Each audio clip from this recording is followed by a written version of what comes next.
नमस्कार दोस्तों, welcome to my YouTube channel. दोस्तों, पिछले वीडियो में हम लोग लुसेंट के सिंधु सभ्यता के सभी ऑब्जेक्टिव को एकदम जीरो लेवल से समाप्त कर चुके थे। आज के वीडियो में हम लोग चौथा नंबर टॉपिक जिसका नाम है वैदिक सभ्यता, इसके ऑब्जेक्टिव को समाप्त करने वाले हैं। तो चलिए सबसे पहले वैदिक सभ्यता के बारे में जानते हैं। तो दोस्तों, वैदिक सभ्यता जो है भारत में 1500 से 600 बीसी तक के समय को वैदिक सभ्यता के काल कहा जाता है, वैदिक सभ्यता के समय कहा जाता है। दोस्तों, बीसी का मतलब होता है हिंदी में ईसा पूर्व कहेंगे, यानी ईसा के जन्म से पहले।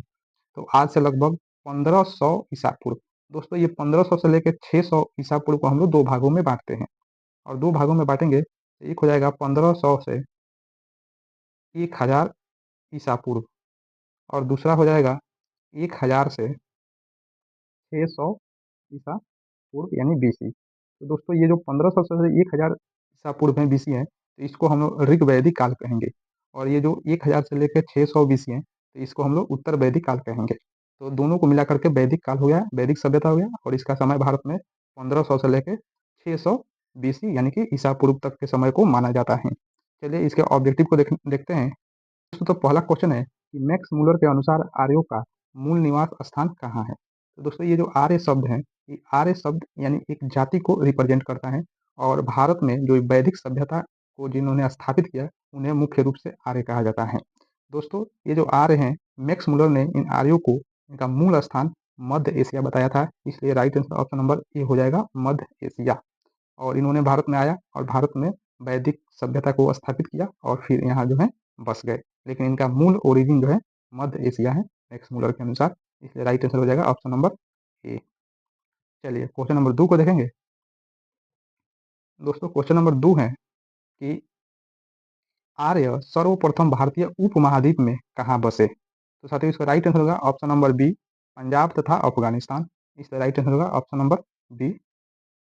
चलिए क्वेश्चन नंबर 3 को देखेंगे। क्वेश्चन नंबर 3 है कि आर्य द्वारा निर्मित सभ्यता थी। तो साथियों, आर्यों ने वैदिक सभ्यता भारत में तो स्थापित की ही, लेकिन इनकी सभ्यता चूंकि ग्रामीण थी, इसलिए ये जो है ग्रामीण भी हो जाएगा। इसलिए इसका right answer option number C हो जाएगा, दोनों। क्योंकि इन्होंने वैदिक सभ्यता स्थापित की और यह वैदिक सभ्यता ग्रामीण सभ्यता थी, इसलिए ये दोनों सही हैं, इसलिए ऑप्शन नंबर सी सही हो जाएगा। चलिए क्वेश्चन नंबर 4 को देखेंगे। क्वेश्चन नंबर 4 है कि आर्यों की भाषा कौन सी थी। तो साथियों, इसका राइट आंसर होगा ऑप्शन नंबर डी, आर्यों की भाषा संस्कृत थी, इसलिए right answer option number D हो जाएगा। चलिए इसके आगे के क्वेश्चन को देखेंगे। दोस्तों, आगे से क्वेश्चन को देखने से पहले सबसे पहले एक नोट्स को देख लेते हैं। तो दोस्तों, नोट है कि आर्यों द्वारा प्रशासनिक इकाई 5 भागों में बांटा गया। जाहिर सी बात है, कोई भी जो है राज्य को चलाने के लिए उसको भागों में बांटा जाएगा।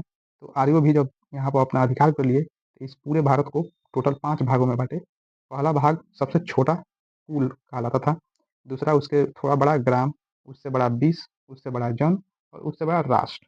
तो इस तरह इन्होंने टोटल पूरे भारत को 5 भागों में बांटा, और इसको इसमें प्रशासनिक इकाई चलाने के लिए, और इन्होंने राज किया। चलिए अगला क्वेश्चन को देखेंगे। अगला क्वेश्चन है कि वैदिक काल में जन के शासक को क्या कहा जाता था। तो दोस्तों, इसका राइट आंसर है ऑप्शन नंबर ए, राजन। क्योंकि जन तो राजन, इसलिए जन सही, राजन सही हो जाएगा, ऑप्शन नंबर ए। चलिए क्वेश्चन नंबर 6 को देखेंगे। साथियों, क्वेश्चन नंबर 6 है कि वैदिक काल में राज अधिकारियों में प्रमुख कौन थे। वैदिक काल में राज अधिकारियों में प्रमुख कौन थे। तो दोस्तों, इसका राइट आंसर होगा ऑप्शन नंबर सी, ए और बी दोनों सही हो जाएगा, पुरोहित और सेनानी दोनों सही हो जाएगा, इसलिए right answer option number C हो जाएगा। चलिए आगे क्वेश्चन को देखेंगे। आगे क्वेश्चन है कि वैदिक काल में रत्नी रत्नी शब्द किसके लिए प्रयोग होता था। तो दोस्तों, इसका राइट आंसर होगा ऑप्शन नंबर डी, सभी हो जाएगा। रत्नी शब्द जो है, रत्नी शब्द ये सूत के लिए भी प्रयोग होता था, रथकार के लिए और कमादी के लिए, इसलिए right answer option number D हो जाएगा।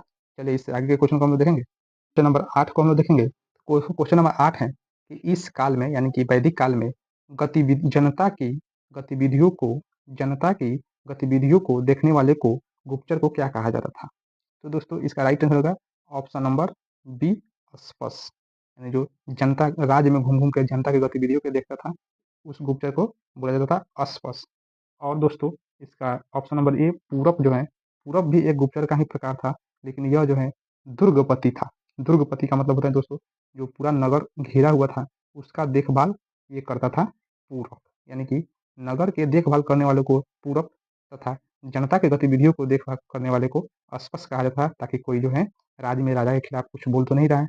इन सारी चीज़ों को देखने वाले को अस्पष्ट, और जो बाउंड्री था, दुर्ग था, उसको देख-रेख करने वाले को पूरक कहा जाता था। चलिए क्वेश्चन नंबर 9 को देखेंगे। साथियों क्वेश्चन नंबर 9 है कि गोचर भूमि के अधिकारी को क्या कहा जाता था? गोचर मतलब गायों को चरने के लिए जो भूमि होता था, उसकी देख-रेख करने के लिए एक अधिकारी होता था। तो उस अधिकारी को क्या कहा जाता था?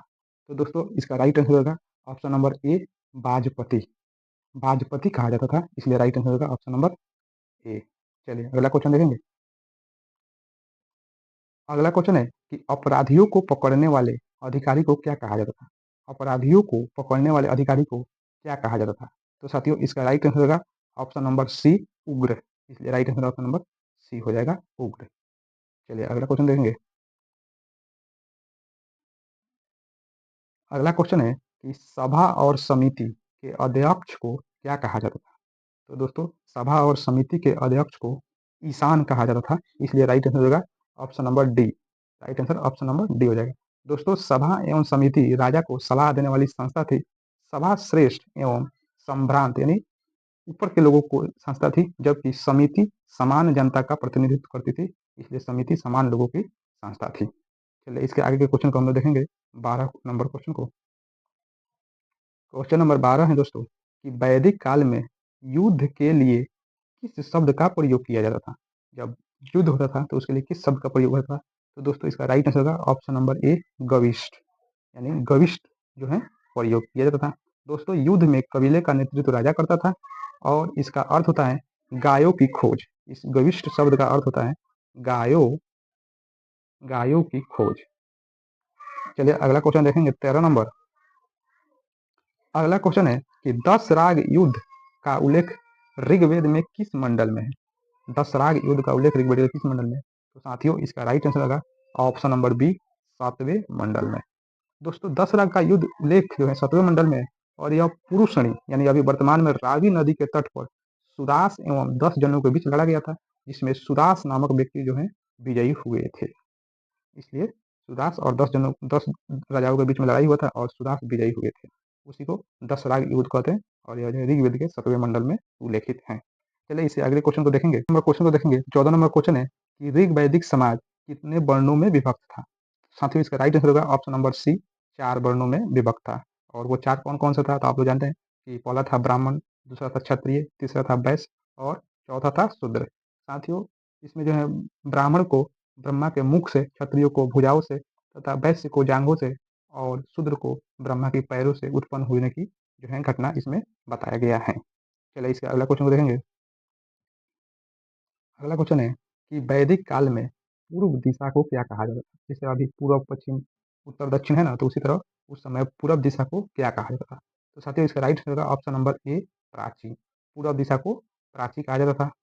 साथियों जो प्रतीक्षी है इसको भी कहा जाता है, इसे पश्चिम दिशा को कहा जाता था प्रतीक्षी। और ये जो उदीची है इसके लिए उत्तर दिशा को उदीची कहा जाता था, याद रखिएगा। चलिए इसे आगे क्वेश्चन